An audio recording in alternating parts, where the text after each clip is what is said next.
sa Pilipinas. NBC Manila Broadcasting Company. DZRH, member, kapisanan ng mga broadcaster ng Pilipinas. Member KBP. Oras! Eksakto, en punto. 6:06. Humahataw, humahagupit, lumalatay na komentaryo sa himpapawid. 2 por 2. Walang takot sa paghimay sa masalimuot na isyu ng bayan. 2 por 2. Humahataw na mga balita at impormasyon. 2 por 2. Ating damhin, ating lasapin ang hagupit na 2 por 2.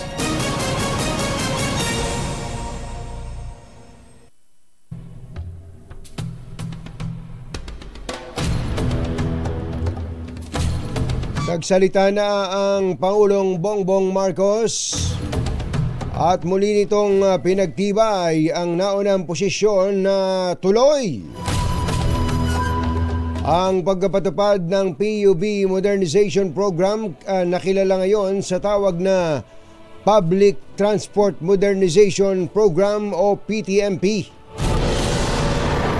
Iginit po ng Pangulo na wala siyang nakikitang dahilan para i-postpone ang nasabing programa dahil 7 beses na itong ipinagpaliban Yun. at hindi ito minadali tulad ng alegasyon ng mga kritiko. Dagdag pa ng Pangulong Marcos, ang humihiling ng suspensyon ng programa ay minorya lamang habang higit 83% sa mga PUB operators ay nakapag-consolidate na. Ito ang sagot ng Pangulong BBM sa pinagtibay na resolusyon ng 22 senador na nananawagang suspindihin ang naturang programa. Isyu ng bayan, katotohanan. 2 por 2. At maitim ang balak, magtago ka na. 2 por 2. Si Jerry at si Anthony, narito na. 2 por 2. Hahataw ng todo, urado ka. 2 por 2. Ang katotohanan, dala nila. 2 por 2. Walang sinasamba pali, maniwala ka. 2 por 2. Hataw ng gusto, tol, umasa ka. 2 por 2. 2 por 2. Magandang umaga, bayan! Bayan! Ito po si Anthony Taberna. Ito po si Jerry Baha. Muli pong sumasa inyo ang 2 por 2 sa umagang ito ng Friday! Yuhuu! Uy, meron po palang thunderstorm advisory ngayon sa Metro Manila as of 6 a.m. Kaya pala maulan kanina pa. Kumpachero, madaling araw. Oo. So ito po hindi lang sa Metro Manila. Asahan din daw po ang mga matatinding pag-ulan, pagkulog at pagkidlat, lalo na sa oras na ito. Hindi sa hapon o gabi, ha. Sa Rizal, Cavite, Bataan, Zambales, Laguna at Batangas. Kaya ingat-ingat po tayo, lalo na yung mga estudyante natin na ngayon po'y nasa daan pa lang ng paglalakbay. Kaya kalakas yung mga pag-ulan na yan? Hindi ba binigay kung anong kulay, kumbachero? Hindi pa Kung pero merong red rainfall warning, yellow or orange?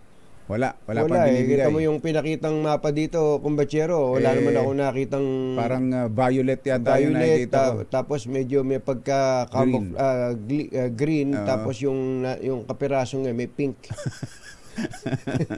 Wala pa. Malalaman natin maya-maya. Ito naman ay hindi rainfall warning. Basta ang importante, pag lumalabas tayo ng bahay, kung yung mga bata especially, may baong kapote. Yan, kapote o kaya payong. Yung mga wala pang payong dyan, kung gusto nyo magkapayong, tumutok lang sa DZRH. May tatakpan na DZRH. Sangka pa. Para kang tumama sa pader. Sa loto. pagka nagkaroon ka ng payong. Kasi limited edition yun eh. Limited edition. Hindi lahat nagkakaroon yan eh. Saan ba ngayon namimigay ng pera at payong at grocery si Sherwin? Maya-maya,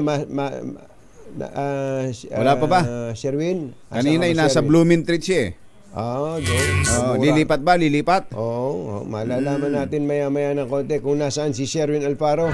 Pero ngayon, ang lalaki ng mga balita, bagamat umiikot pa rin kumbatsero doon sa kay dating Pangulong Rodrigo Duterte. Ang House of Representatives pala ay bubuo na raw po ng isang super committee. Aba, Super committee or super body. Super body. Na binubuo ng ilang committee daw yan, kumbatsero? Ito ba sa 14.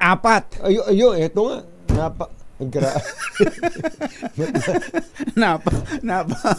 Talagang pinagsama-sama ng parang buong kongreso na to eh. Oo, baka naman super gulo rin na mangyari dyan kapag ganyan. Alam mo naman yung ibang mga congressman, nakatutok ba yung camera sa akin? Nakatutok ba? Objection, Your Honor! Hindi, partner, hindi ito house. Hindi ito husgado.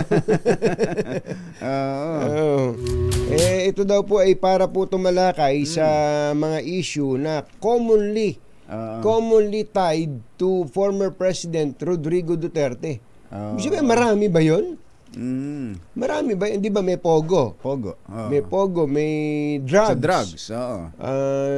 Ano pa ba?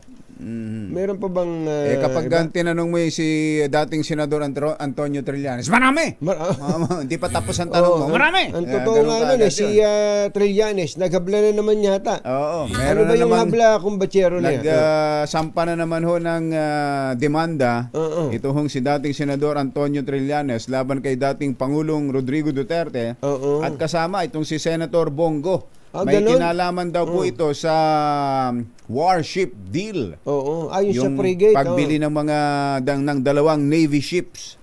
At ang dito raw ay ito raw po ay 16 billion contract.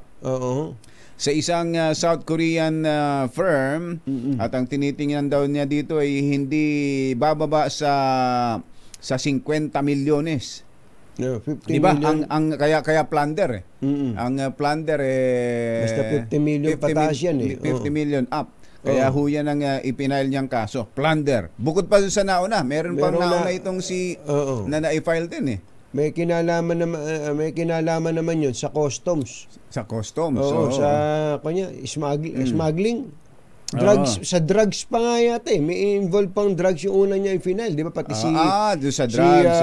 File doon. Ngayon! Nakasama din po doon yan eh. Pero yung isang plunder pa na nauna kong batsero, iba pa yun. Iba pa. Yun yung mga kontrata raw, may kinalaman sa ilang bilyon yun, more than almost 7 billion pesos worth of public work contracts na ibinigay daw sa isang unqualified company na ang may-ari.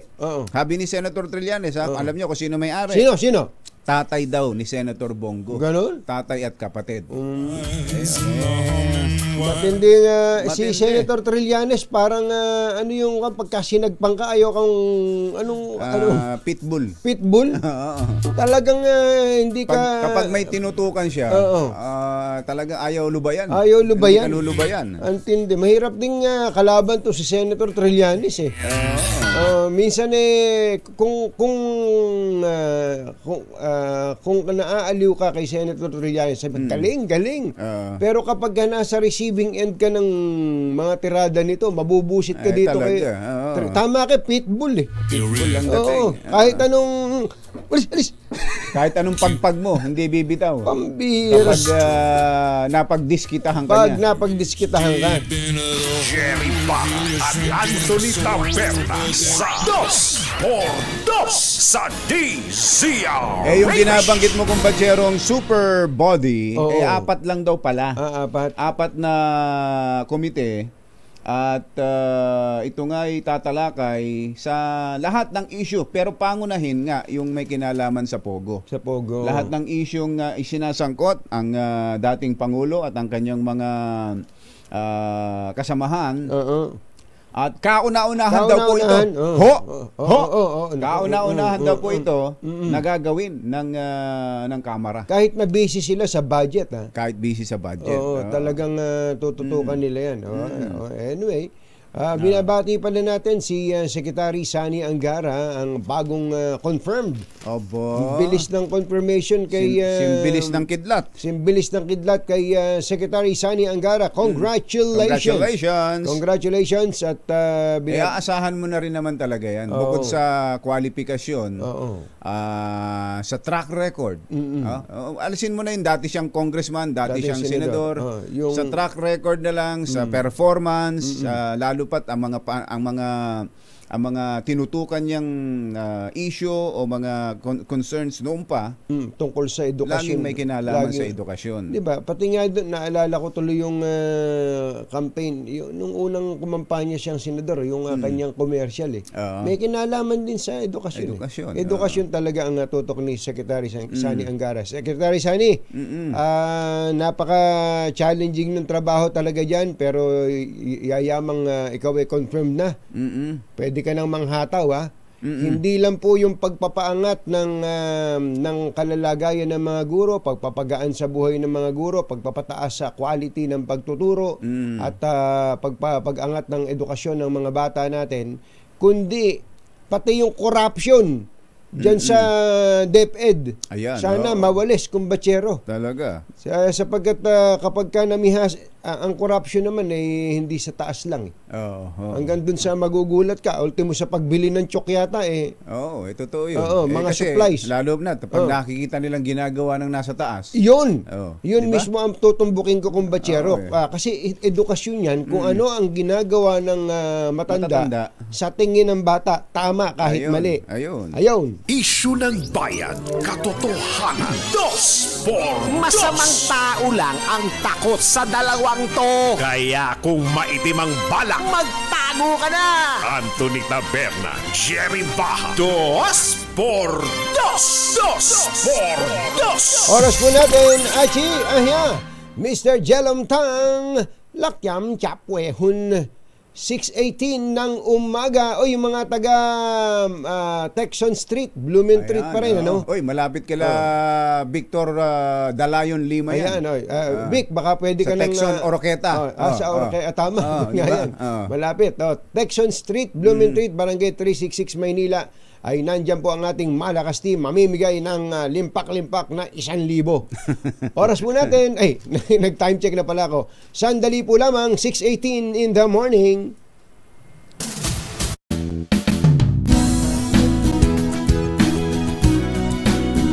Maaasahan ACS Balita. Walang makakaligtas, walang makakalampas. Saan mang sulok ng kapuluan, Luzon, Visayas hanggang Kamindalawan. Basta't may balita, ipagwagwagan ng sikat na tagapagbalita. ACS Balita. Kasama ang 2x2 tandem Anthony Taberna at Jerry Baja. ACS Balita. Ang programang ito ay hatid sa inyo ng ACS Manufacturing Corporation, ISO Certified, maker of world-class quality Pride detergent.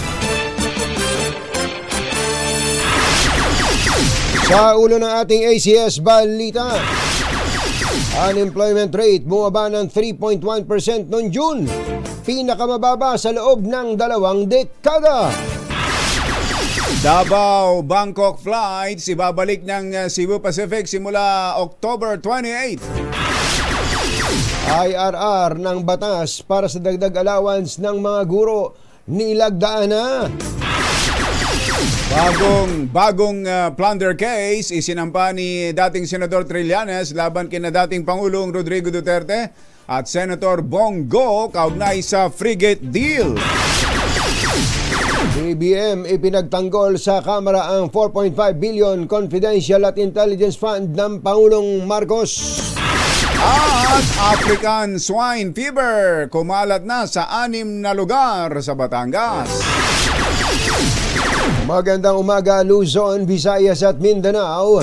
Good morning Philippines. Hello World! Kami po ang inyong mga tagapagbalita. Ito po si Jerry Baha. Ito po naman si Anthony Taberna. At ito ang... ACS Balita. ACS Good News.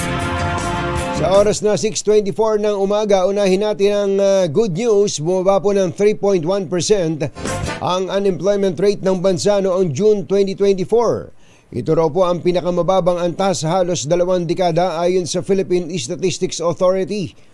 Ang jobless rate o walang trabaho noong June ay mas mababa sa 4.5% nung nakaraang taon at 4.1% na naitala noong Mayo 2024. Ayon kay NEDA Secretary Arsenio Balisacan, bunga ito ng tuloy-tuloy na pagpapaigting ng pamahalaan ng mga estratehiya nito upang lumikha ng mataas na kalidad ng trabaho para sa mga Pinoy.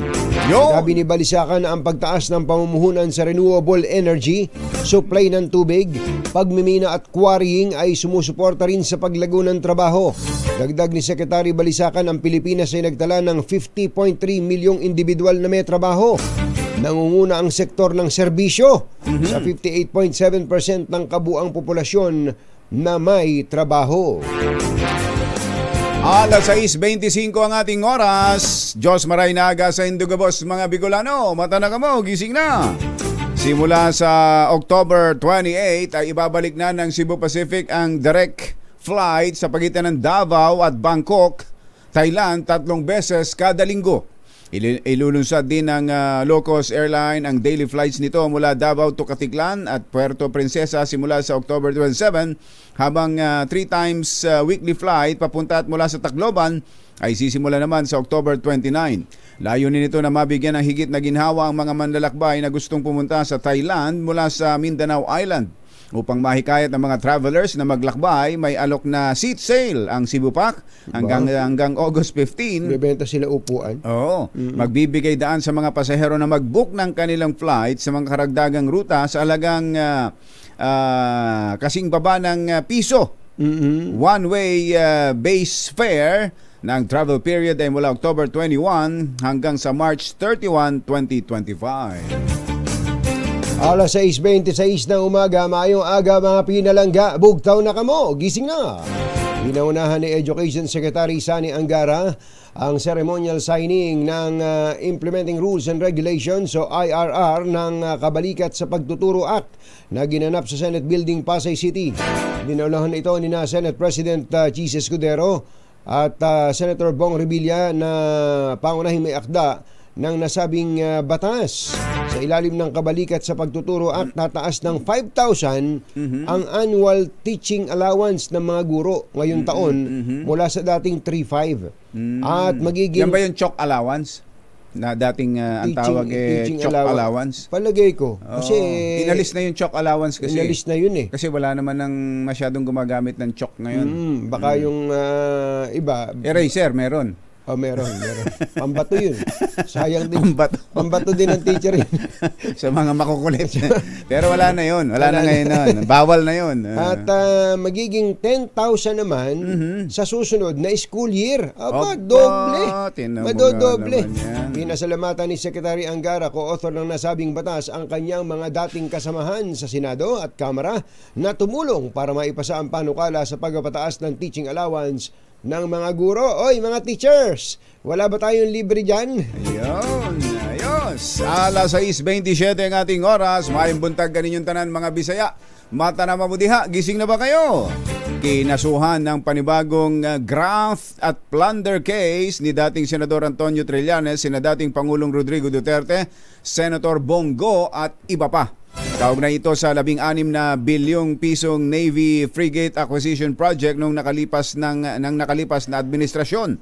Ayon kay Trillanes, ginamit umano ng mga naturang opisyal at ng kanilang mga kasapakat ang kanilang impluensya upang paboran ang pribadong kontraktor at nang pumalag si dating Navy Chief Vice Admiral Ronald Joseph Mercado, pinatanggal ito sa pwesto ni dating Pangulong Duterte at nagtalaga ng bago. Yung pagkakabasa mo, parang si Trillanes parang si Trillanes kami. Nagigil. Nagbigay ng specifications ang Philippine Navy na kung ano ang kailangan nila na gamit at ito ay dinaan sa bidding process. Inumpisansahan ng Department of Budget and Management ang mahigit 4.5 billion pesos na Confidential at Intelligence Fund ng Office of the President sa ilalim ng panukalang 6.35 trillion pesos sa susunod na taon. Ayon kay Budget Secretary Amina Pangandaman, ang batang-batang Budget Secretary na hindi tumatanda. Ito si Secretary Pangandaman, pag nakita mo parang college student lang. Parang estudyante. Parang estudyante lang. Kaya yung mga congressman at senador na mahilig mambuli, pagka si Secretary Pangandaman na sumasagot, nahihiya na rin mambuli. Sinabi ni Secretary Amina Pangandaman, ang CIF ay para sa pagpapanatili ng pambansang seguridad. Wala din umanong ipinagbago ang pondo mula noong 2022 at mahalaga ang CIF para sa mahahalagang desisyon, pamamahala, krisis at pagtiyak na ang Pilipinas ay nananatiling ligtas at matatag sa labas man o panloob na mga banta. Giit ni Pagdanganan Pangandaman. Ba't ba kasi magkatunog kayo na apelido, Secretary Amina ni Obet? Dating governor. Giit ni Secretary Pangandaman. Naku, delikado pala sa eleksyon to. Kung sakali palang isipin ni tumakbo tong si Secretary Pangandaman na senador, tapos tumakbo na naman si Obet Pagdanganan, baka malito, ano? Medyo magkatunog. Huwag kayong magsasabay tumakbo kung sakali. Higit ni Pangandaman, kung wala ang nasabing pondo, mahahadlangan ang epektibong pagtupad sa tungkulin ng Presidente ng Pilipinas na siya ring Commander-in-Chief. Umakyat pa sa 6 na lugar sa Batangas ang kumpirmadong may kaso na ng African Swine Fever. Ayon kay Provincial Veterinary Office Chief Romelito Marasigan, mahigit sa 1,500 baboy ang isinailalim sa culling procedure matapos na kumalat ang ASF sa Lubo, Calatagan, Lian, Talisay, Rosario at maging sa Lipa City. Sinabi ni Assistant Secretary Arnel de Mesa, tagapagsalita ng Department of Agriculture, prioridad nila ngayon na sa gagawing rollout ng ASF vaccine ng mga nabanggit na lugar. Sa datos naman ng Bureau of Animal Industry, nasa 150 mga barangay ang meron pa rin kaso ng ASF. Alas 6:30 na, laktiampwa. Susunod! Tito Boy! Naalala niyo po yung PIDEA agent na si Jonathan Morales? Oo. Si Yun Jonathan. yung nag-akusa. Oo. Sa dating Pangulo. Kay Pangulo. Kay Pangulong Bongbong Marcos. Ito po ay na-convict ngayon, hinatulan, na guilty sa pagiging sinungaling. Husgado ano husgado. Perjury. Perjury. Oo. Yan at iba pa sa pagbabalik ng ACS Balita. Walang balitang makakaligtas, walang balitang makakalampas, saan mang sulok ng kapuluan. ACS Balita! ACS Balita! Ang programang ito ay hatid sa inyo ng ACS Manufacturing Corporation, ISO Certified, maker ng world-class quality Pride detergent. Hi! Maganda morning! Ano bang araw today, kumbachero? Today is Laundry Day, Pride Day. Yuhu! At pag Laundry Day, Pride Day, all you need is Pride washing machine detergent. May triple stain away formula, kaya tanggal ang makapit, madikit, malupit na dumit man siya, kaya easy ang labada. Kaya pala mula noon hanggang ngayon, all you need is Pride. All you need is Pride. ACS. Kasama ang 2x2 Tandem Anthony Taberna at Jerry Baha. ACS Balita.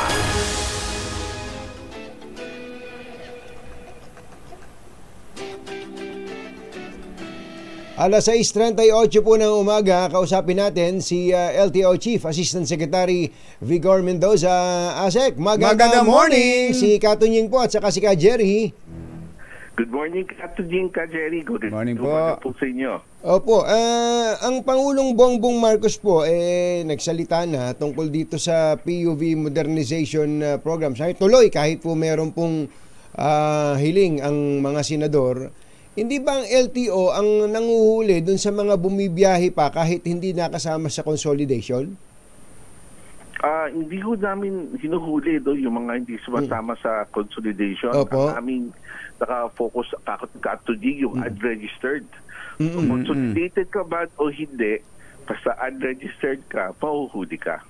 Ayun. So, unregistered. lumilitaw na pagka hindi nakasama sa consolidation, unregistered na po yun, ano? Kung hindi ho sila, kasi may mga rota po ng LTFRB na pinapayagan po nila yung mga sasakyan kahit hindi pa consolidated. Ito yung mga rota na underserved routes ang tawag po nila, no? Okay. So, kahit hindi consolidated, confirmed ho sila. Basta confirmed ho sila ng LTFRB, makakarehistro po sila. Ganun pala yun. So, may mga special na area na pinapahintulutan pa rin. Mabuti, kinlaro niyo po yan, ha? Opo, basta ma-confirm po sila ng LTFRB, may confirmation po yan, pwede po sila mag-rehistro. Wala akong problema yun. Ayun pala.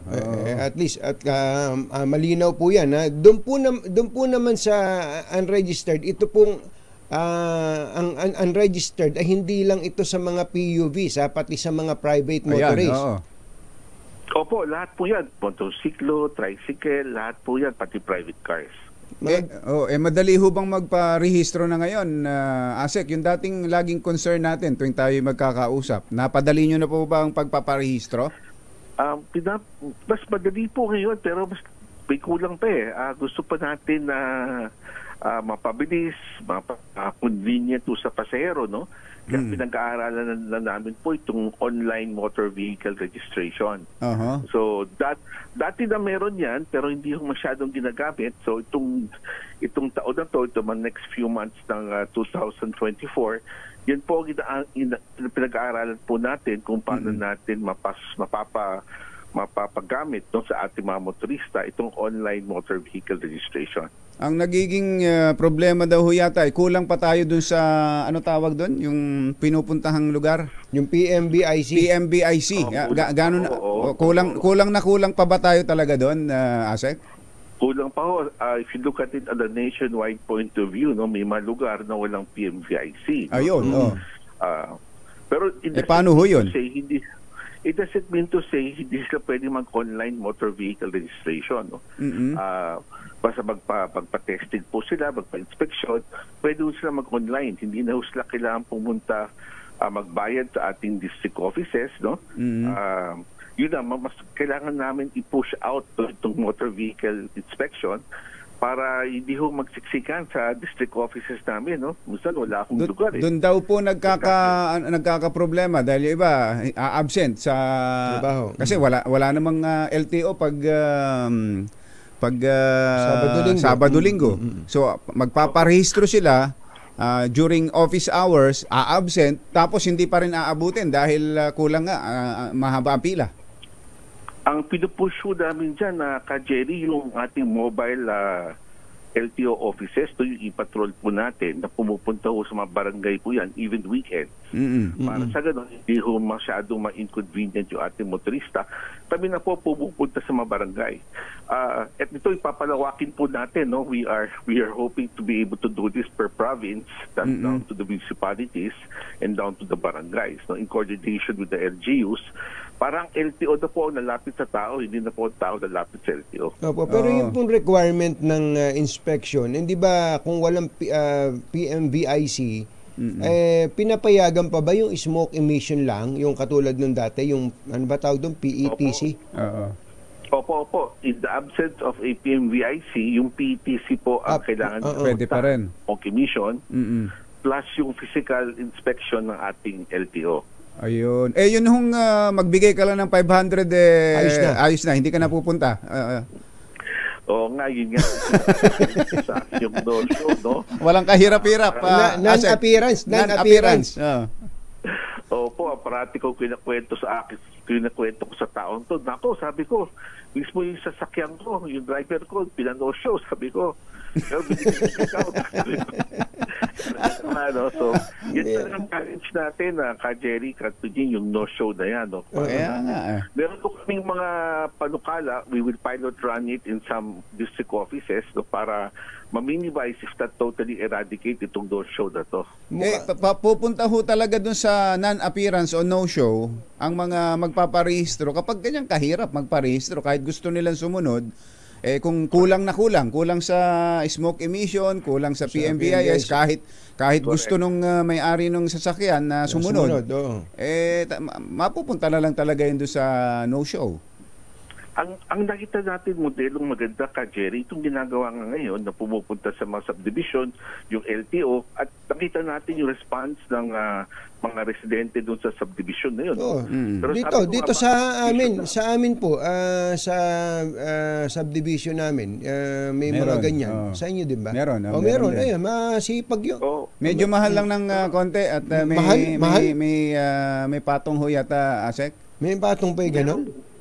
May charge po yung subdivision.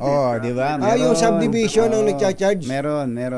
Oo, pero yung basic additional income pa lang.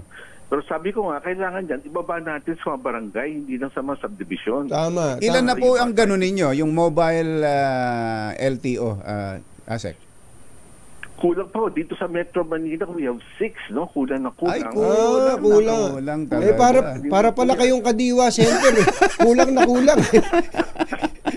Para pala kayong Kadiwa Stores, kulang. Ang ganda-ganda, pero kakaunti. Baka pwedeng parang sa isang area, no? Parang sa isang area, bawat isang area merong isa, ano? Halimbawa, isang lungsod, isang city.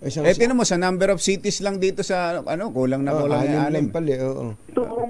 Ito Metro Manila from 6 ang akit siguro to sa 12, no, within the year. So with that, medyo mas marami na yung ating ikutan at araw-araw na po at lalabas siya including Sundays, no? Yun. Pa rin po yun, no? Pero at least we will double our efforts para sa ganun down to the barangay level po tayo. Laking bagay, sobrang laking bagay po niyan, ano? Especially very convenient na, hindi na aalis ng pupunta pa sa LTO. Pero yung ganitong mahirap kasi, Asek, ang naproseso, ito yung talaga dito talaga yung iba ginagawa talaga pahihirapan ka para mag no show ka na lang, non-appearance ka na lang, at andun ang corruption, andun ang kita. Correct po. Kaya nga, sabi ko itong mobile, yung e-patrol po natin, nawawala ko yung fixers, nawawala ko yung corruption. Yes, kasi very convenient po sa mga communities. Hindi ka na mamamasahe kung nandun ka na sa area, hindi ka magagas, etc. Ito po hindi lang sa registration pati sa di ba, sa driver's license renewal. Opo. Ganun din po ginagawa namin. Sinasabay doon namin yung licensing, renewal, yung mga gusto mag-apply doon panibagong lisensya. Meron po tayong libreng theoretical driving course. Ginawa na rin natin online yung mga theoretical driving courses, no, para at the convenience of the applicant. Yung po bang i-patrol ninyo na yun ay kayo may-ari o i-accredit yun? Baka maganda mag-accredit kayo ng mga private companies na gano'n, na siyempre mahigpit naman ang inyong pag-monitor. We have dual mode tayo, Katujing, no? Meron tayong government-owned, meron naman private proponent ang nag-suggest sa amin. Ina-accredit lang namin. Siguro yung mga bus na hindi nakapag-consolidate, ayun. Bus. Di ba bus yan, di ba? Nakikita ko, bus yung pumupunta doon sa amin Opo. Magano po. Siguro ang aming aplikante, we have tripled the number, no, na mga proponents na willing ho mag-put up ng e-patrol. Pero bakit ba natatagalan doon sa mga PMBIC? Ang dami raw aplikante niyan, yung iba may mga tapos na ng mga facilities, pero hanggang ngayon hindi nabubuksan. Tulad dyan sa Pasig. Di ba may binanggit dyan na may lumapit sa atin? Oo nga pala. Asek? Pinag-aaralan ko natin yan sa accreditation committee, no, kung paano pa namin mapapabilis yung proseso, no, kasi unang-una when they come to us, may proposal po sila, ini-inspection po yan. Tapos pag inspection, we would give them the notice to proceed, they will install. Pagka-install, inspection na naman. So, kailangan namin i-streamline siguro to, tapos malalong papabilisin yung mga PMVICs, no? At the same time also, siyempre, yung mga PETCs, no? Kung walang PMVIC, at the very least, smoke emission man lang. Oo nga, tama. At palaksin namin yung aming inspection. So, that's our last challenge, yung roadworthiness ng ating mga sasakyan. Dapat po pala, Secretary, hindi pa. ASEC pa dapat pala, ASEC, ay kung po, magkaroon ng timeline yan. Sa level lang po ba ng LTO yung PMVIC na yan? Wala ho sa LTO, yung accreditation po ng mga PMVICs ay nasa DOTR po yan. Opo, LTO kasama ho sa accreditation committee. Member lang kayo? Opo. Member lang kayo. Ayun, mga taga DOTR naman, tingnan nyo, ang mura ng tao, hindi naman sa inyo pagka LTO ang masusumbatan. At babalik tayo doon sa kapag pinatatagal, may dahilan yun ba't pinatatagal. Yun ang problema pag dududahan ka agad. Ito ho, Asek, panghuli, may text-in question lang dito. Pero ito napag-usapan na rin natin noon. Yun daw hong pagpapabilis sa transfer of ownership. Di ba na pag-usapan na rin natin to dati? Ano ba?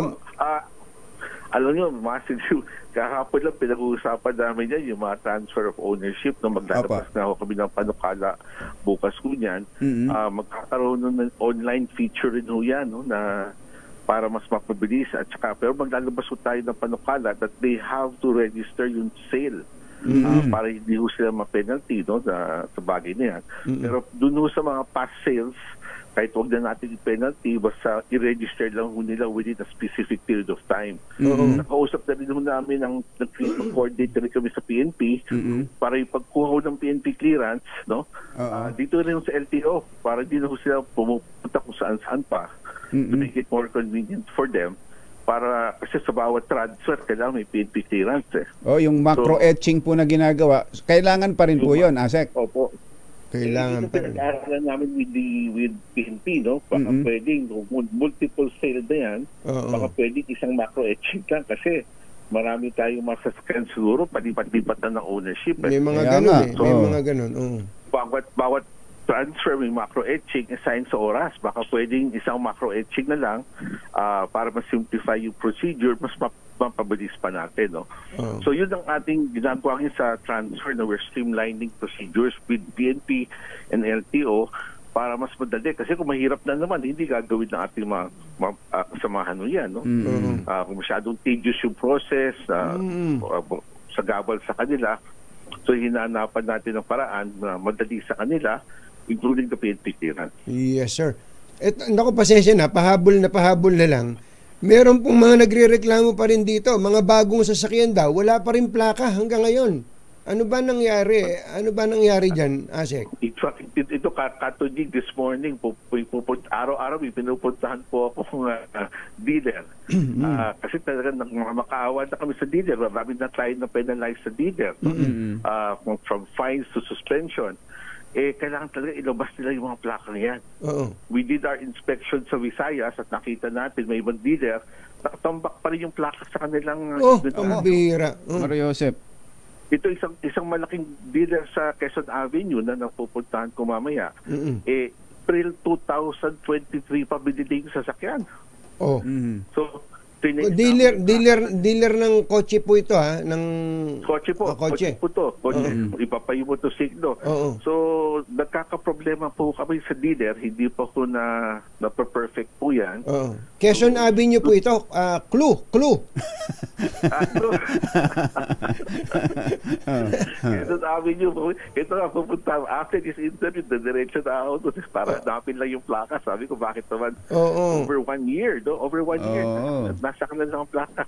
Tapos babalik tayo, ang minumura ng tao, LTO, ang may problema pala yung dealership, ano. Pero may maayos na ho ba yung online natin na malalaman ng car owner na meron na siyang plaka na hindi lang naibibigay sa kanya o hindi lang niya nakukuha? Meron tayong hotline, no, na ang ganda response hotline number natin na doon na lang dinadaan ng mga ibang motorista yung kanilang request ng plaka. So doon ini-inspection natin kung nasaan na yung plaka nila. Kung naipit sa ating mga tao, show cause order natin yung mga tao natin. Bakit naipit to? Kung nakaipit naman sa dealer, at kadalasan sa dealer naipit, nakikita namin i-show cause namin yung dealer kung bakit nagtagal. No? Pero kami lang nag-facilitate doon sa mga nag-send sa amin ng message sa hotline number para bumalis na to at mapabilis sa ating mga tao natin. So, yun ang ginagamit nating paraan para yung ang publiko naman, kung may reklamo sila, diretso sa hotline. May sumasagot ho doon sa hotline na yon? Messaging lang yun, Ka-Jerry. Messaging lang yun. Messaging. So, we get around siguro mga 2,000 messages a day. Grabe. Adi yan. Dati walang nag-message. So, yan.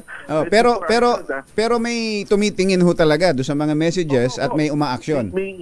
May nag-reply po doon, no? Ayun. Kailangan namin mapabilis, no? Hindi lang plaka yan. Yung mga lisensya na hindi pa nila rini-renew, no? Paper license pa, no? So, ang ginagawa ko natin, pinoproduce na natin, tapos karamihan sila gusto ipadala through courier na lang, no? So pinipili nila kung anong courier gusto nila.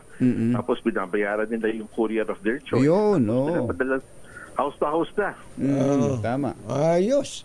Sige po, Asek, basta may mga ganitong concern, tawag lang kami sa inyo. Thank you so much. Magandang umaga. Thank you, Carter G. Ka-Jerry. Thank you, Asek. Sa inyo. ACS Balita. Daming issue sa transportation talaga, no? Ito, may mga nagtatanong sa atin, sino ba daw sa DOTR ang in charge diyan sa accreditation na yan ng MBIS? Bakit nagtatagal ng ganyan? Mission. At yun nga kung tapos na, mapakatagal ng tapos yung inaprubahan nila. Hindi naman papagawa yan kung hindi nila inaprubahan. Talaga. Bakit ayaw pang paganahin? Iyon ang sinasabi natin. Hindi mo maaalis sa isip ng mga tao. Naghihintay ba kayo ng lagay? Yun, ganun nga. Ano ba iniintay nyo? Gusto nyo ba sa inyo kukuha ng makina? Magkano ba yung makina? 25 million? Grabe naman. Sino ba yan? Sino ba yan? Makina na yan. Aalamin natin yan kung sino ang in charge yan. Mamaya. Nagatid sa kabuuan ng ating ACS Balita, ito po si Anthony Taberna. Ito po si Jerry Baha. Kasama ang 2x2 Tandem Anthony Taberna at Jerry Baha. ACS Balita. Balitang makatotohanan. Balitang maaasahan. ACS Balita. Ang programang ito ay hatid sa inyo ng ACS Manufacturing Corporation, ISO Certified, maker ng world-class quality Pride detergent.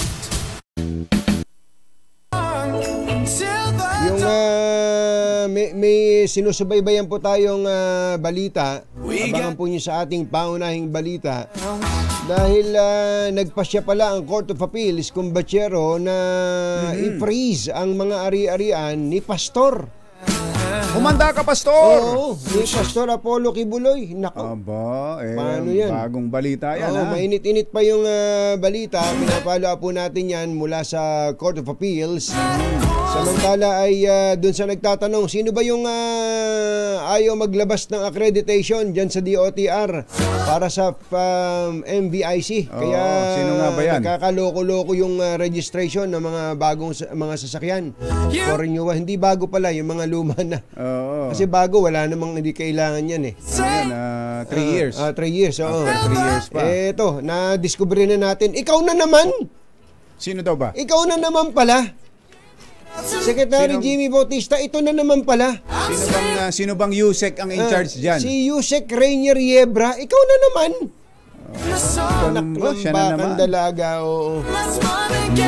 Magkano daw yung makina niyan? Kala ko kung ano yung magkano tinatanong mo. Hindi yung makina para makapagtayo ka ng PMBIC. Ang sabi, yung supplier supplier nila ay 25 million. Oh, 25 tas million. kailangan ay isa lang supplier ang kukunan. Kailangan sa kanila. Pambirang pati so. Secretary Jimmy Bautista. Dapat talaga mga halihaw din po kayo dyan. Kayo ang nasisira, kayo ang tinatamaan. Pambira. At kakalaunan yan, kayo na ang pagsususpetsahan, Secretary. Na kayo mismo ang gumagawa niyan. Kahit hindi kayo, alam naming hindi kayo. Hindi, naniniwala tayo hindi siya. Sabi nga ni RSA, na-interview ko si RSA yan niya si Secretary Jimmy Bautista. Parang si Jose Rizal yan. Parang si Jose Rizal yan. Wala kang masasabi diyan pagdating sa issue ng corruption. Yun na nga Ang problema nga yung mga nasa paligid. Sino ba yung isang Yusek na pati daw si RSA ay kinutungan? Ganon? Antindi. Ganon? Antindi. Grabe. Ang kakapal nyo.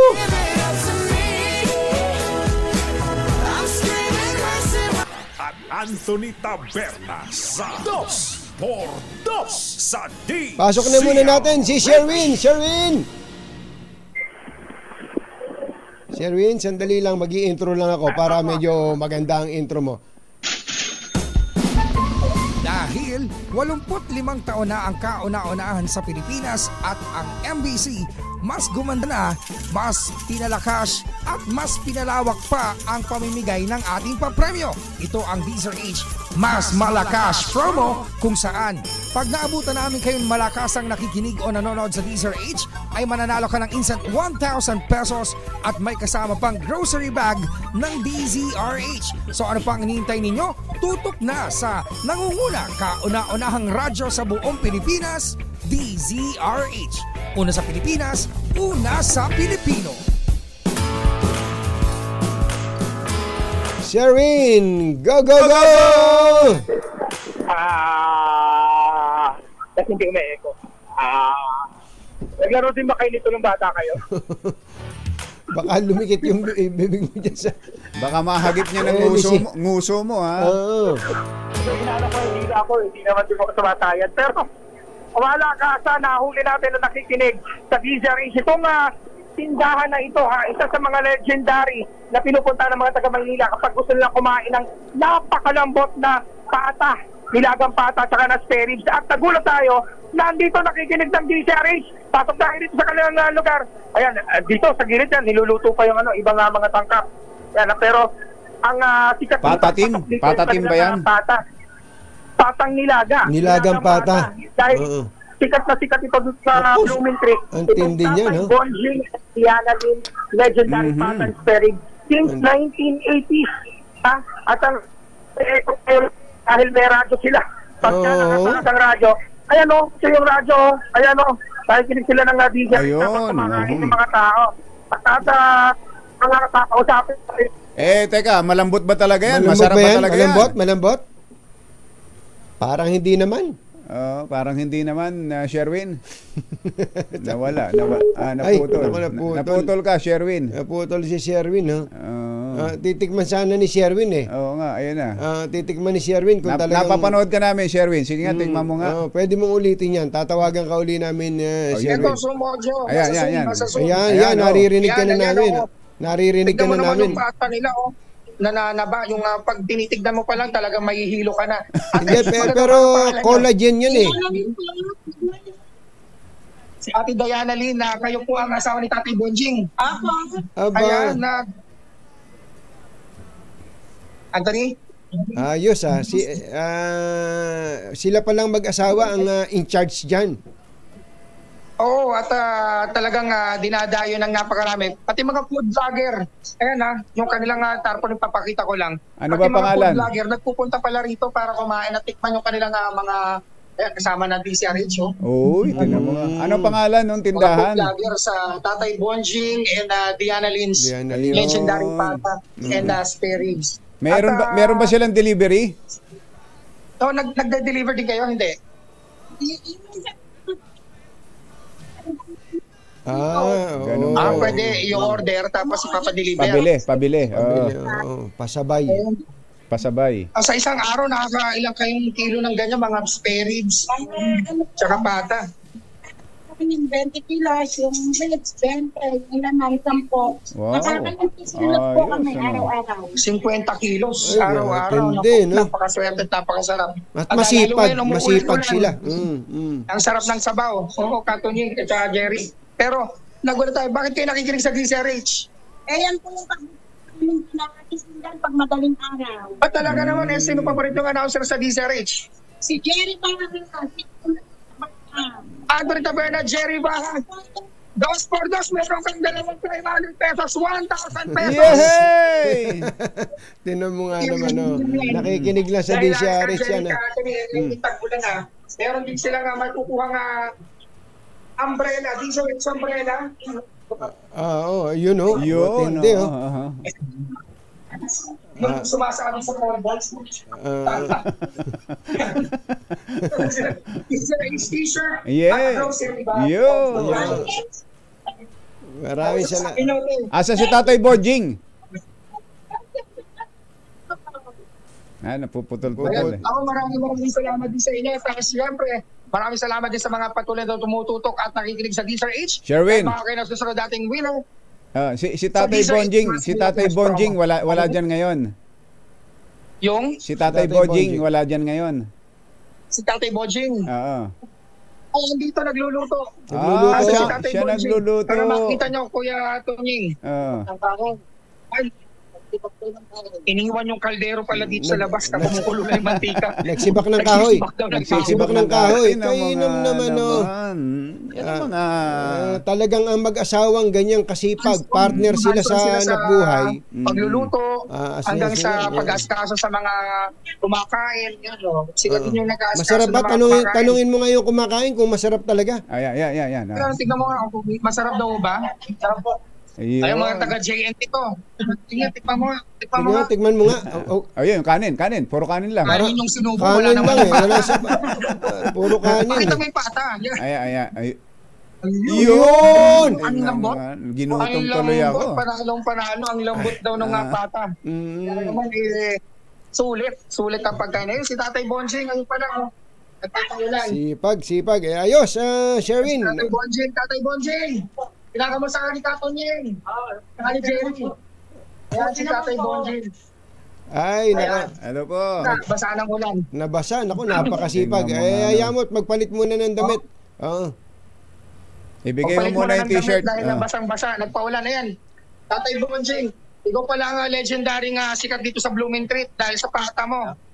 1980s pa to? Oo, 1980s pa naluto ninyo. Buti hindi napapaanis. Ayos. Luto na yung pata. Dito ba talaga mga hindi napapaanis ang pata? Diba? Ayos. Sherwin, ayos. Okay. Maraming salamat din sa DZRH News. RH is Sherwin Batal para DZRH. Una sa Pilipinas, una sa Pilipino.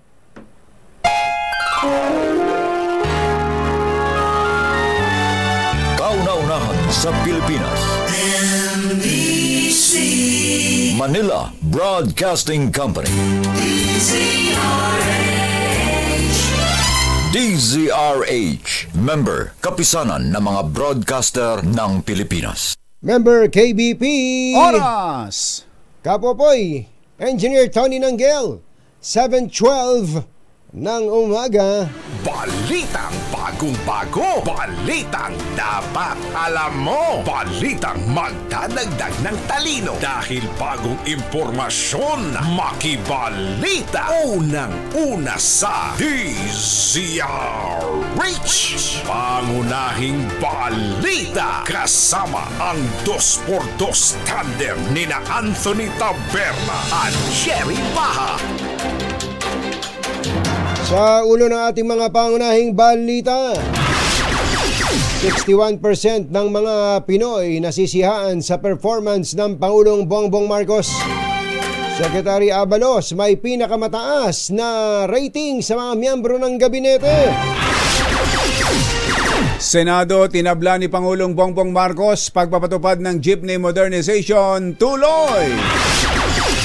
China nagsagawa ng combat patrol malapit sa Panatag Shoal kasabay ng joint air at sea exercises ng Pinas at 3 pang bansa. Anak sinumpong ng sakit sa pag-iisip, minartilyo ni tatay, patay. Ina ni Golden Boy Kaloy Yulo humingi ng tawad sa anak. At Canadian National arestado dahil sa peking pasaporte. Magandang umaga, Luzon, Visayas at Mindanao. Good morning, Philippines. Hello, world. Kami po ang inyong mga tagapagbalita. Ito po si Jerry Baha. Ito po naman si Anthony Taberna. At ito ang... Balita!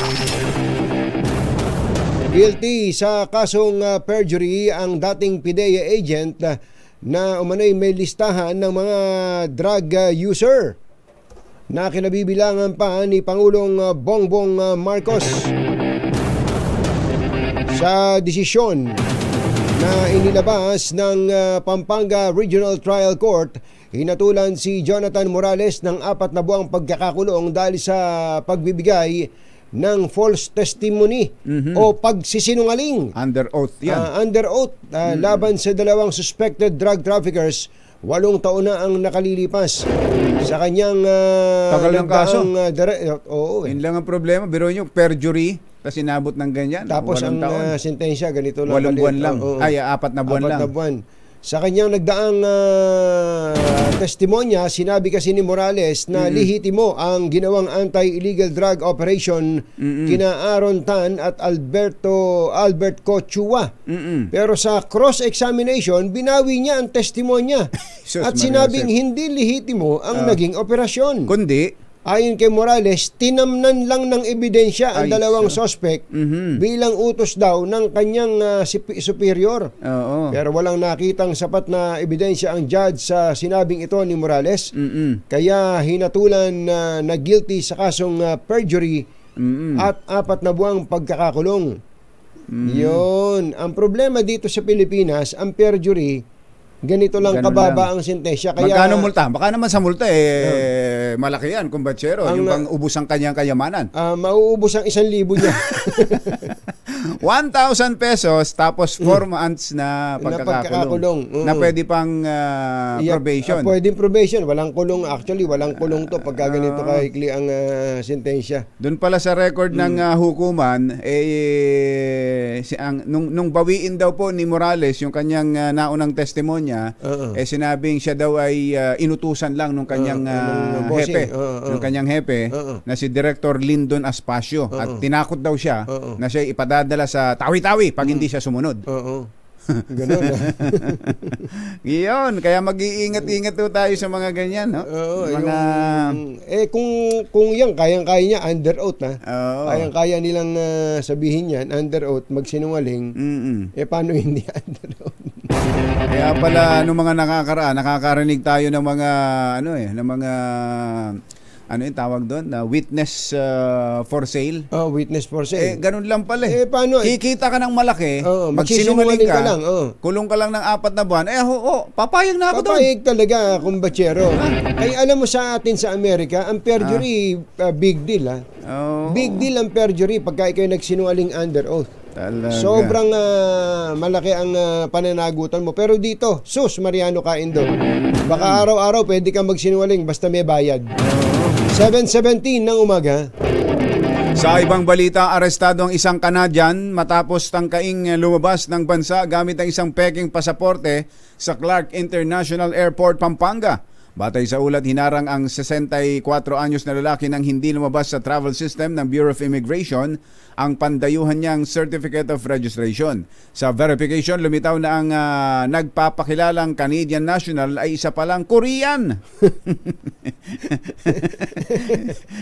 Naiba rin ang pangalan at petsa ng kapanganakan. Naku. Inamin naman ng lalaki na nakuha niya lang ang kanyang dokumento pati ang visa mula sa isang fixer sa halagang 40,000, pero hindi naman daw niya alam na ito'y peke. Patay ang 26 anyos na babae na may problema sa pag-iisip matapos martelyuhin ng sariling ama sa kanilang tahanan sa San Narciso, Quezon. Ayon kay Rosie Francisco, pinsan at kapitbahay ng biktima, nangyari ang insidente alas 6 ng umaga nang biglang atakihin ng sakit sa pag-iisip si Imelda Baraquiel. Batay sa ulat, nawala ng kontrol si Imelda at biglang sinunggaban ng tatay at tinangka umanong patayin. Bilang depensa, dumampot ng martilyo ang 53 anyos na ama na si Alias Salvador at pinagpupukpok ang ulo at katawan ng anak na siya naman itong ikinamatay. Naharap ngayon ang suspect sa kasong parricide. Sa ibang balita, nakakuha si Pangulong Bongbong Marcos ng 61% satisfaction rating, mas mataas ng 7% mula nung nakaraang survey, habang si DILG Secretary Benhur Abalos ang nakatanggap ng pinakamataas na rating sa mga miyembro ng gabinete na umabot sa 62.84%. Ito ay sumasalamin sa pagsisikap daw po ng DILG sa pagharap sa mga isyong may kinalaman sa illegal drugs at katiwalian. Sumunod kay Abalos sa may mataas na satisfaction ratings ay si DSWD Secretary Rex Gatchalian na nakakuha ng 60.59%. Sumusunod si DepEd Secretary Sani Angara. Oh, meron ka agad kauupo pa lang. Ano bang survey yan? Kauupo pa lang ni Secretary Sani Angara. Baka naman binobolan nyo na si Secretary Angara, ha? 59.23. Tingnan mo nga naman, wala pang kauupo pa lang 59.23 kaagad. Defense Secretary Gibo Chodoro 56.62% at Finance Secretary Ralph Recto 56.54. Ang may pinakamababang rating sa mga miyembro ng gabinete ay si Energy Secretary Rafael Lutilla na nakakuha ng 48.29%. Batay sa survey ng Tangeray, ayun, ito pala. Masarap ng tsokolate niya, no? Tsokolate dyan sa Quezon.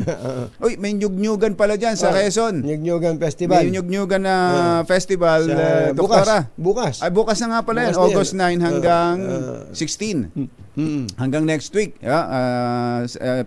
Nangungumbida ho si Doktora, si Governor Helen Tan. May libreng nyug ba dyan? Meron naman. Ba't napunta tayo doon? At may Tangeray pa, tangerine na chocolate. Batay pa po sa survey ng Tangeray mula July 24 to 26. Tinan mo na. July 24 to 26 lang ito. Nakaupo naman na si ilang araw. Ilang araw, ilang minuto. Bumaba na rin mula sa 16% hanggang 11% ang dissatisfaction o hindi nasisiyahan sa performance ng kasalukuyang administrasyon. Humingi ng tawad ang ina ni double Olympic champion Carlos Yulo na si Ginang Angelica Yulo kaugnay ng kanilang tampuhan. Sa press conference kahapon, naging emosyonal na humingi ng paumanhin sa kanyang anak si Angelica dahil sa kanyang ipinost sa Facebook. Pag-amin nito, pagod at puyat daw siya nitong mga nakalipas na araw kapapanood kay Kaloy. Hindi rin anya siya makatulog sa tuwa ng makamit ng anak ang 2 gintong medalya. Nilinaw naman ni Aling Angelica na hindi niya sinasabi ito dahil interesado siya sa malaking pera ng anak at bukas din anya ang kanilang tahanan kung nanaisin na bumalik ni Kaloy, may pera man ito o wala. Yun naman ang hangad natin. May audio ba? May audio ba si Nanay? Nakakalimutan na ang bawat parte mo. Ang mga sugat ay kusa naman maghihilom sa paglipas ng panahon. Pero hindi namin mahilig kami sa pribado at mapayapang pamamaraan. Kaloy, congratulations.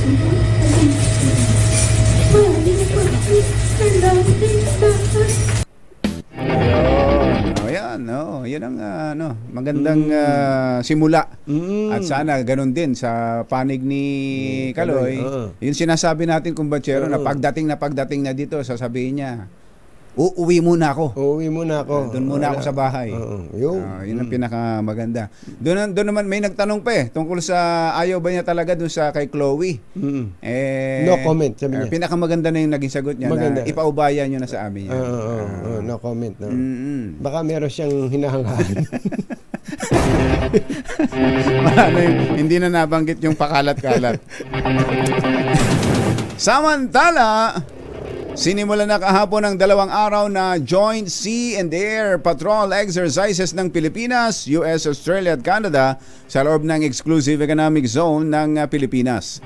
Sa joint statement, sinabi ng 4 na bansa ng hakbang ay isang collective commitment na magpapatibay sa regional at international cooperation para sa isang malaya at bukas na Indo-Pacific region. Isinusulong din ng 4 na bansa na mapanatili ang kalayaan sa paglalayag at paglalakbay sa himpapawid alinsunod sa UN Convention on the Law of the Seas. Susunod! Tito Boy! Yun nga, yun nabanggit natin kanina, ang mga ari-arian daw ni Pastor Apollo Kibuloy ay ipinraise ng Court of Appeals. Yan at iba pa, pati na ang ating mga RH reporters sa Metro Manila ngayon sa pagbabalik mamaya ng ngayon 7:23. Ang balitang ito ay hatid sa balita, mga nangunguna at mga bagong balita sa DZRH. Pangunahing balita, Metro Manila ngayon.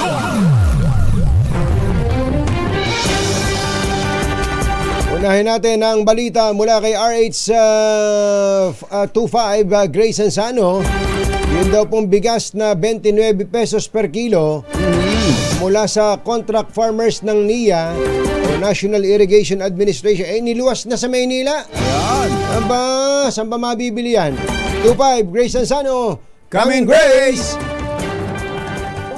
Ka Jerry, nandyan na mismo sa tanggapan ng National Irrigation Administration, dyan mismo sa Quezon City, ang truck-truck na mga bigas na bagong ani, mabango, masarap, malambot.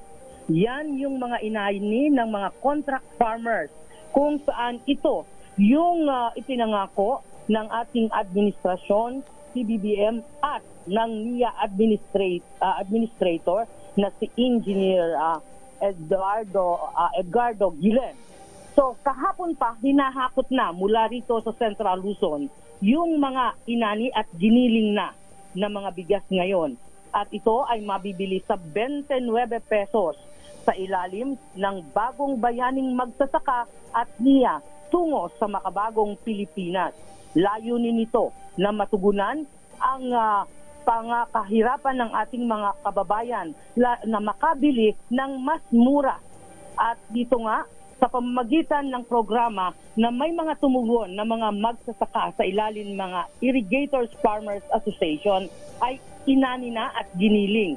Ayon nga kay Engineer Josephine Salazar, ang Regional Director ng NIA dito sa Region 3, ay nasa 1,500 na hektarya ng palayan na mga magsasaka ang nag-pledge sa kanila para tuloy-tuloy na itong proyektong ito ay maipatupad para makatugon nga dito sa ating mga pangangailangan na mga kababayan para sa murang bigas. So sa ngayon, maging itong NIA UPRIS dito naman sa Nueva Ecija ay nagpadala na rin halos nasa 2 10-wheeler truck.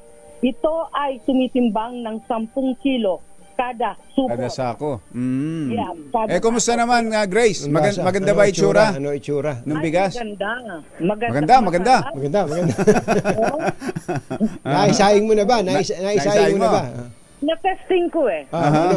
Isang araw, na-testing ko siya. Mabango, masarap, malambot. Siyempre, taga Nueva Ecija yan eh. Yes. Yung bang tipong kahit lang ang ulam mo tuyo, talagang mapapakain ka ng masarap. Amoy pa lang.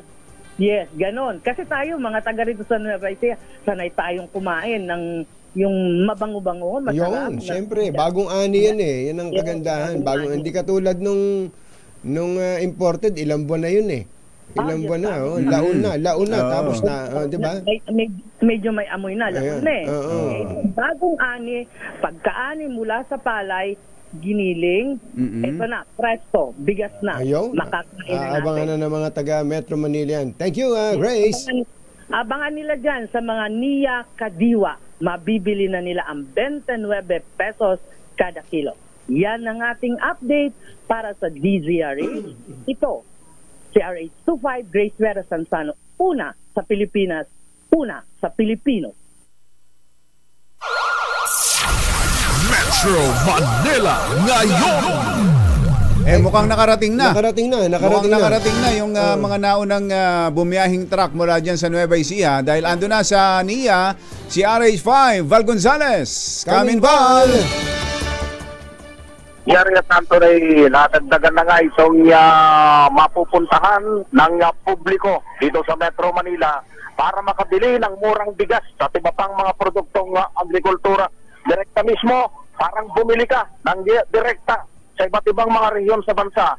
Itong Kadiwa Center na inilatag, ilalatag na yung umaga ng Department of Agriculture at ng National Irrigation Administration dito sa tanggapan mismo ng NIA dito sa Quezon City. Pangungunahan, kung hindi magbabago yung schedule, Jerry Tantonay, ay pangungunahan niya Speaker Martin Romualdez itong pagbubukas o pag-arangkada nitong Kadiwa Center dito sa tanggapan ng NIA kung saan mabibili. Dito sa aking harapan na Jerry Tantonay ay dito na makikita yung napakaraming mga bigas at maging doon sa may pinakalikuran meron pang mga nakaparadang mga malalaking truck na galing ng Nueva Ecija at puno ito ng mga sako-sakong mga bigas na nakaripak na ng 29 na nakaripak na ng 10 kilo kada isang bag na mabibili ng ating mga kababayan. Bukod dito naman sa aking likuran na Jerry Tantonay, ito naman yung mga produkto na galing sa iba't ibang mga probinsya, particular na dyan sa Benguet at iba pang lugar dyan sa Baguio. Ang presyo ay para kang bumili sa Baguio dahil yung wombok na paborito ni Dennis Villanueva Sr. 20 pesos lamang yung kada kilo. Yung organic na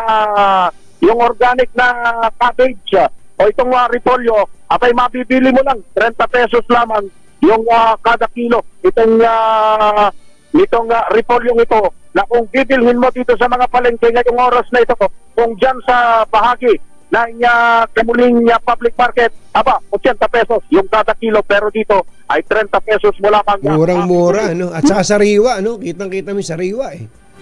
Oo, sariwang sariwa ito. Kaya ngayon pa lamang, hindi pa nag-uumpisa, pero ang pila ay nakapila na yung ating mga kababayan. Bukod dito, meron din mga prutas, Jerry Anthony, dito sa nagaling ng Bicol, galing ng Mimaropa at iba pang mga lugar na mga agricultural producing regions na dinala dito sa National Capital Region. So bukod dito, magiging doble na, Jerry Anthony. Kausap ko kahapon itong si Agriculture Assistant Secretary at spokesperson Arnel Dimesa. Halos madodoble na yung bilang na 17 na mga Kadiwa Center sa iba't ibang mga lugar dahil magbubukas na rin ang iba pang mga Kadiwa Center sa Pasay, San Juan, Malabon, Cavite, Batangas, Cebu, maging sa Mindanao, sa Sulo, at maging sa Mindanao.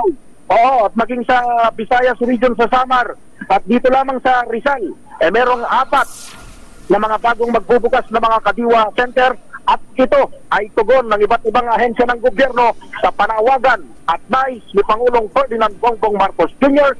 na ilapit sa ating mga kababayan ang murang presyo ng bigas at iba pang mga produkto. Mula rito sa tanggapan ng NIA dito sa Quezon City, ako si Val Gonzales, DJR8, una sa Pilipinas, una sa Pilipino. Thank you, Val. At Anthony Taberna sa 2x2 sa DZRH. Meron lang event na dadaluhan ito si Manila Mayor Hani Lacuna. Kausapin na natin na Mayor Hani. Magandang morning! Si Katunying po at saka si Ka Jerry. Magandang umaga po, Katunying at Ka Jerry, at sa inyo po. Morning, Mayor. Mayor, dyan po ba sa Maynila may Kadiwa? Meron naman pong pumupunta rito nga Kadiwa paminsan-minsan po. Dapat kanyo, wag paminsan-minsan. Pwede ba regular? Para palang kanta ni Richard Reynoso yan. Paminsan-minsan. Diretso po sila sa ating po mga barangay. Ayun, ang mainam, diretso na sa barangay. Diretso. Pero dapat regular. Dapat regular po yan, ano? Opo. Well, anyway, Mayor, kaya po kami napatawag kasi binanggit kanina nitong si Val Gonzales napupunta daw si speaker doon sa NIA. Kayo pala naglakas na. Ba't ba kayo naglakas? Una-una po kasi, meron ho kaming local party, yung Asenso Manileño, na may alliance po kami with the National Party of Action Democratico, na kung saan po ang presidente po noon ay ang ating former mayor, Isko Moreno. Kaya lamang po, alam naman po ninyo na magiging magkatunggali po kami. Ganun ba? Totoo pala ang balita. Totoo pala, chismis. Opo. Sa susunod na taon, kaya minarapat ko lamang po na mag-resign na po sa Action Democratico. Naman po with open arms po ay tinanggap po ako sa Lakas CMD. Kaya ako po ay nanumpa na nung isang araw. Yun. So tuloy na pala ang sibling rivalry ninyo. Ano ba ito? Trila in Manila. Parang ganun ang dating. Trila in Manila. Trila in Manila. Opo. As of today po, tuloy po yan. Tuloy po yun. Pero bakit meron po bang mga efforts pa para wag matuloy? Ay, hindi ko po alam kung ano. Kaya lang, sabi ko nga po sa aking little brother, ay meron pa ho siyang panahon to reconsider his decision. Opo. Balita namin, out of 6 congressmen dyan sa Maynila, ay 5 ang kumampi sa inyo? Tama po kayo dyan, Katony. Oo. Tapos sa inyo si Yul Servo, si Vice Mayor, ano? Opo, at ang mayorya po ng mga konsehal. At mayorya ng mga konsehal. Medyo mukhang isang magandang panoorin pala talaga. Aabangan ng gusto yung Trila in Manila na yan, Mayor. Sa ibang pagkakataon ng kumbatsero ay lalaliman natin yung usapan yan. Kasi ang dahilan nun, commercial lang naman yung mga tanong na yun eh. Ang importante. Ang gusto naming malaman yung pong preparasyon ninyo para dito kay Kaloy, yung Heroes Welcome, Mayor. Kailan po ba ito? Meron na po bang date at saan ang ruta? Wala pa po, Katunying, kasi inaantay din po namin ang date ng kanila pong pagbalik dito sa Pilipinas. Wala pa hong binibigay sa atin na definite date kung kailan po sila darating. Ang alam ko ay may paghahanda rin pong ginagawa ang Malacanang para po sa lahat ng mga atleta. Kaya kami naman po ay may bukod din pong paghahanda para po sa mga anak ng Maynila. Yan po ay si Carlos Yulo at si EJ Obiena. Meron pa ba kayong ibibigay na cash incentive o anuman kay Carlos Yulo? Meron po. Meron po tayo bibigay na cash incentive kay Carlos Yulo at kay EJ Obiena. Magkano po, Mayor? Magkano? For every gold po ay 1 million po. 2 million po yan para kay Carlos Yulo at 500,000 naman po kay EJ Obiena. Kay EJ. Kahit na hindi pa siya nakamedalya, pero yung efforts, tapos kay EJ. Yung karangalan po na binigay sa atin ng ating dalawang Obiena, yan po ang ating binibigyan pagpapahalaga. Opo. Ito, Mayor, nung mga nakakarang araw, binisita namin sa pamagitan ng aming RH reporter, yung pinagsasanayan dyan ni Kaloy. May plano ho ba kayo doon sa lugar na yon? Kasi may mga kung ano-anong construction na doon. May mga panawagan yung mga kapitbahay doon na sana may ma-preserve na lugar para sa mga future Kaloy Yulo. Oo, tapos kung pwede nga raw ideklarang cultural heritage para hindi maibenta.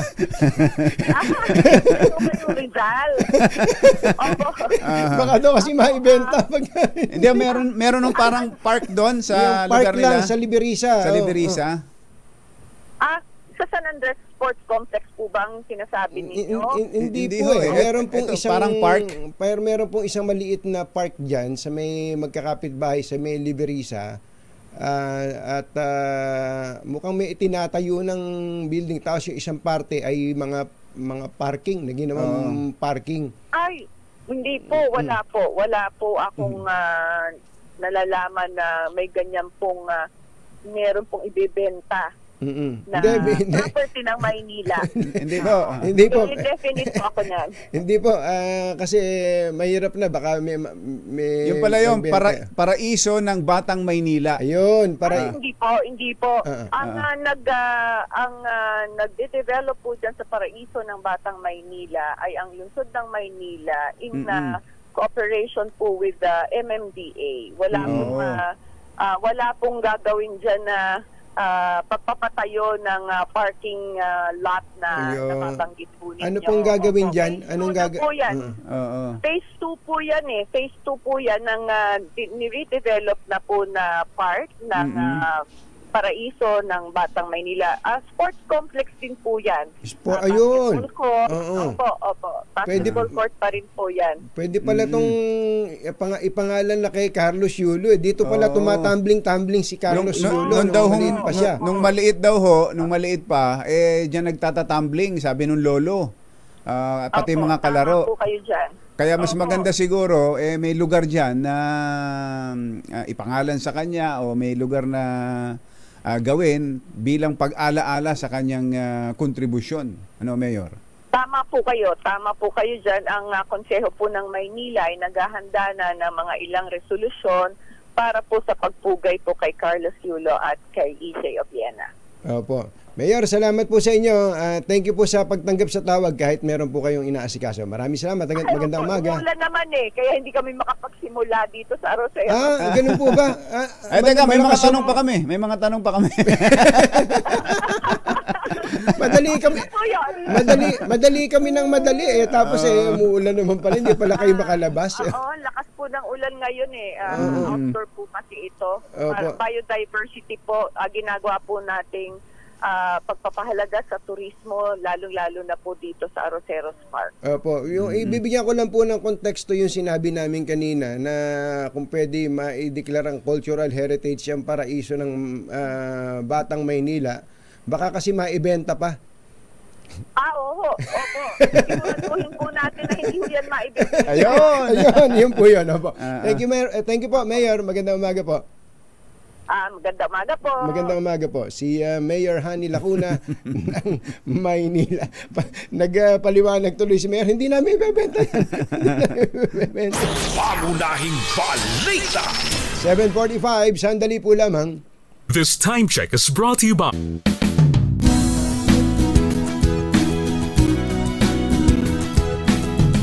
Nahing balita sa showbiz. Magandang dilag, puso ko yung nabig. Oy, happy birthday kay Kuya Angelo Palmones. Kong Angel Palmones.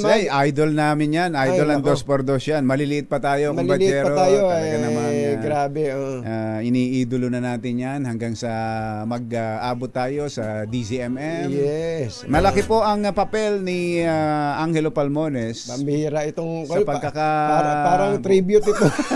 Parang tribute ito. Sa pagkakabuo ng kung paano nagkaroon ng 2x2. Yan, totoo yun. Kaya nakikita nyo yung edad, yung nakikita nyo ng edad. Yung diferensya ng edad. Angel, happy birthday. At ang aming dalangin ay sana ay gumaling na ang iyong rayuma. Sabi siguro. Birthday. Ay, nako. Si Prinsesa ng Taal, Batangas, Director Nerissa Nene Bainto ng Office of the Executive Secretary ay nakikinig pala sa atin ngayon. Director Nene. Director Nene, magandang morning. Magandang morning. Kumusta kayo ni ASEC Assistant Secretary to the Executive Secretary Jomar Canlas. Ay, kumusta ba si Kuyang Adrian Bersamin? At siyempre kay Executive Secretary Luke Bersamin. Magandang morning kay Justice Ricky Rosario. Ay, Justice Ricky. Justice Ricky, wala ba tayong mga kantahan dyan? Oo, galing kumanta niyan.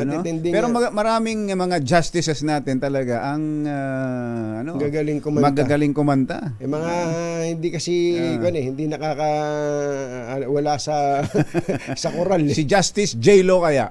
Magaling din kumanta yan. Joseph Lopez. At siyempre si Supreme Court Chief Justice Alexander Gismundo. Magandang morning kay Justice Maidas Marquez, ang buong Supreme Court. Maidas. Laging nanonood at nakikinig sa atin yan. Thank you po sa inyo. Ano ba tong kinukwento nitong si Tita Morley? Yun daw sikat na celebrity. May kumakalat na sex video na ang nag-upload kamag-anak niya. Kamag-anak pa niya yung nag-upload ay Kong Doming Mariano. Abangan nyo tong detalye na to. Kong Doming Mariano, Kuya Boy Fabian, andito na siya, ang showbiz legend Morley Alinio. Magandang morning, Morley! Yes! Magandang morning, Luzon, Visayas at Mindanao. Aba, bago yan yung babae ritong sa Ilocano. Aba, ang lakas ng radyo yan. Nakikinig sa atin. Si Amalia na nagtitinda ng sibuyas, bawang at patatas. Saan yan? Yan, dito sa Elcano, ako ngayon, ang lakas. Elcano? Pero pagkila na. Uy, batiin ko na rin yung chismosang si Rosie Calma na ingay dito kanina. Mga tindera to. Naku, nakakalokat ng super mega nakakabaliw. Kung maaari nga lang sana, ay ililihim ko na itong ichinika ng isang madiraka. Kaya lang, ay ito daw anak niya, ang pinagugatan talaga ng unang pag-aaway nila, ay nagpakita daw ito ng kalasungan na kung saan ay meron daw itong sex video. Hoy, usong-uso na ngayon ng sex video. At ito daw una nilang pinag-awayan na kung saan ay sinita niya ang kanyang anak. Pero ang sabi ay wala raw pakialam ang kanyang ina dahil malaki na siya at alam niya na kung ano ang kanyang dapat gawin. Naku, iyon pala ang tunay na dahilan. Kaya yung mga bakla na nakarinig ng chika dito sa mahaderang inaaba, hinahanap na ngayon yung nasabing sex video. Yan ang ating... Sino yan? Clue! Ay nako, kahit sa gitna ng ulanan, gusto kong tumambling ng tumambling. Yan ang ating Totoo? Hindi. Hottest news. Sino ang kasama niya doon? Sa sex video na yun? Kung sino ang kasama. Pero yun daw ang tunay na dahilan ng unang pag-aaway. Ayan, kung ano pa yung mga sunod na pag-aaway. Clue! Yan ang ating... Naku, tatambing na talaga ako yung dalawa. Yan ating DZRH Showbiz Hottest News. Ito po ang inyong RH47, Morley Alinio. Una sa Pilipinas, una sa Pilipino. Babus! Kuyang Melvin Raimundo, kumusta ba si Ate Eds? At magandang morning din kay Ninong Baby Asistyo. Uy, kumusta na po kayo, Ninong Baby? Si Kong Baby. Sana malakas na malakas pa. Naku, malakas na malakas. Nakapag-jogging pa ba? Nasusubaybayan pa niya ang nangyayari diyan sa Caloocan, di ba? Ang Caloocan naman kasi kung batsero, malaki na rin ang ipinagbago. Sabi niya yung nagkaroon lang ng Starbucks sa Caloocan na matagal na hindi makapasok sa Caloocan, malaking accomplishment. But of course, hindi lang yon, napakarami nang nagbago sa Caloocan. Ang tandaan lang ng mga local chief executives natin, napakalaking bagay po pagka malinis ang lungsod. Totoo pagka yun. malinis yung lungsod, malinis yung community, walang basurang nakakalat, kahit ka sa isang katumingin. Doon pa lang, yung kita ng naked eye. Hindi mo na kailangan ng bumayad ng PR doon. Hindi na. Hindi ka na kailangan magbayad ng kung sino-sino para lang pabanguhin at pagandahin ka. Totoo. Yun na mismo yung magandang, yung kalinisan ng lugar. Yun ang number one. Di ba, Secretary Dong Mendoza? Yun talaga ang importante. Pagka malinis ang paligid mo, sabi nga cleanliness is next to godliness. Di ba, mga kababayan? Meron nga ako nakausap Kuya Arnold, ikaw to. Meron daw siya, yung pumasok daw siya sa isang restaurant, nakita niya yung CR, napakalinis. May urinal na panlalaki, may pambabaeng upa. Kumbaga, hindi pumapayag na yung iihian nung lalaki. Yun din yung sa babae. Oo, dapat, ganun. Tuwan-tuwa siya, kumbatsero. Yun, example lang yun, ng kalinisan. Kahit sa Cotton Wings, ganun Ganun. Ilang beses ako nag-CCR dun sa Visayas. Magkahiwala yun. Kahit na iisang CR, pero magkaiba yung pang lalaki sa pang babae. Di ba, Kuya Arnold? Tama. Yun po, maging malinis po tayo sa ating paligid. Ang dami yan, mga anak ng mabubuting bagay pag malinis po ang ating paligid. Ayos! Ito po si Anthony Taberna. Ito po si Jerry Baha. Hanggang sa susunod na hambalos at hagupit ng 2x2 Damdaming Bayan. Susunod na! Happy birthday, Kong Angel! Kong Angel! Laban tayo dyan! Meron daw, meron.